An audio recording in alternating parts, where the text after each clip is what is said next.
Well, we have some homeless news. Oh, we do. I have homeless news. What kind of homeless news do you have? Well, I got two clips here. One of them is better than the other, but let's play the first one. This is Homeless Report in L.A. Just steps away from the Hollywood Walk of Fame, a horrifying random attack. Yes, I want to say a homeless man dumped a bucket of stuff on your head. A bucket of his diarrhea. I didn't want it to be in my mouth, but it was running down my eyes. Brother. For over a year, the NBC4i team has been tracking crimes where the suspects are homeless. Tonight, we have learned those incidents are skyrocketing. Investigative reporter Joel Grover reports on the growing threat linked to the untreated mental illness and drug addiction on LA's streets of shame. Keep your eye on the woman walking out of this apartment building. A homeless man approaches and suddenly smacks her in the head. There are now thousands of crimes a year like this one in which the suspects are homeless and in many cases suffering from mental illness or substance abuse. Do you have the whole clip of the woman explain? She broke down crying, man. This is the next clip is another report. It's slightly different. Yeah. And it's got the same woman bitching about being horrible. Some guy took play clip two and we'll hear Heidi it Van Tassel was walking to her car near Hollywood's Walk of Fame when, according to police and court records, a transient with schizophrenia and psychotic disorders dumped feces all over her.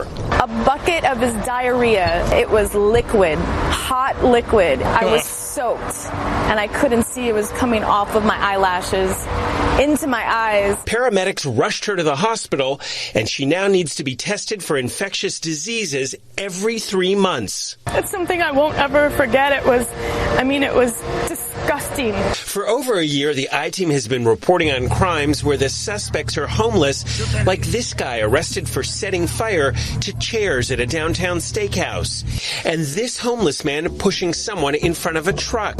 There were more than 6,000 of these reported crimes in L.A. in 2017. By the end of 2018, the number of crimes was up more than 50%. And now we've learned the numbers are on track to climb even higher this year. We found case after case where the suspects suffer from mental illness or methamphetamine abuse. Meth use has been linked to violence, and so is untreated mental illness. How could you live in this kind of environment and be okay? You mean mentally okay? Mentally okay. Reverend Andy Bales runs the Union Rescue Mission. Does life on the streets lead to violent behavior? Absolutely. Like the attack on that woman on a downtown LA street. Keep watching. Just seconds later, the man punched another victim, attorney Brandon Cohen. Were you kind of in shock when it happened? What was shocking was that I lived here for 4 years and it didn't happen sooner. We found the homeless who are arrested for these crimes are often right back on the streets without getting any treatment or help. I am always on the lookout. We discovered that Brandon Cohen's attacker, Charles Fuller, had 4 previous felony convictions. But after he attacked Cohen, the cops simply gave him a citation for battery and let him go. 4 months later, a block away, a similar attack against this mother and daughter, though the police didn't make an arrest, so the suspect wasn't identified. This brings me to the ISO I have, the competitive ISO. It may be long. I mean, it's 3 seconds, which is long. A little different for end of show. That may be too long. But it's so good. Hot liquid. A bucket of his diarrhea. ISO. Yeah, it's not 3 seconds. It's 5 seconds. Here we go. A bucket of his diarrhea. It was liquid, hot liquid. I was soaked. No, it's too long. It was hot liquid. I was soaked. It's not too long. No, you gave me a 5 second ISO for a 2 second slot. No, I look. I like. First of all, you're trouncing on my turf. This is my turf, but okay, it's fine. Yeah, I was making the clip when I looked at your list. I'm like, ugh. Another one. You're just walking all over my beat. This is walking all over Epic Fail Day. The truth must come out. Luckily, Los Angeles has a solution. The mayor of Los Angeles, what's his name? The mayor. I had his name here somewhere. Erdogan. No, Garcetti, Mayor Eric Garcetti, has come up with a solution, something that we've looked at extensively, not as a homeless solution. I actually looked at it as a home solution at one point during this show in the past 12 years. Containers. They're going to stack containers, shipping containers, and turn these into units for the homeless. There's only one small issue.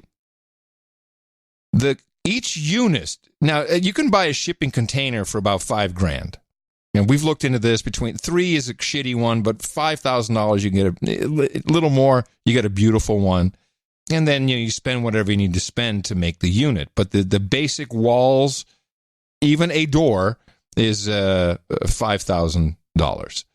I didn't realize they were that expensive. Yeah, well, it's a lot of iron. Well, I guess, yeah, you'd have to iron, mostly aluminum. When they're completed, each of these units, of these shipping container units in Los Angeles, will cost $600,000 each. What? Yeah.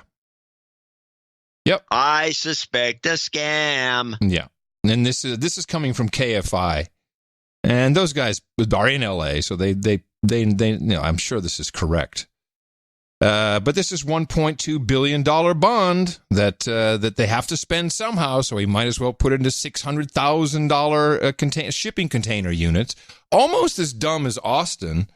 This is, oh my God, we're such a mess here. So we got this camping ground designated, and yesterday, although it was raining, it was really crap weather. I'm like, it's at Montopolis and 183. I'm like, let me go look. Let me go find it. Now, this is a kind of a nutty intersection. You go on Montopolis, continues underneath the highway, and I could not find this campground. It must be somewhere behind some other building. I can't find it. What I did find, under 183 on Montopolis, were about 5 tents. So I don't understand.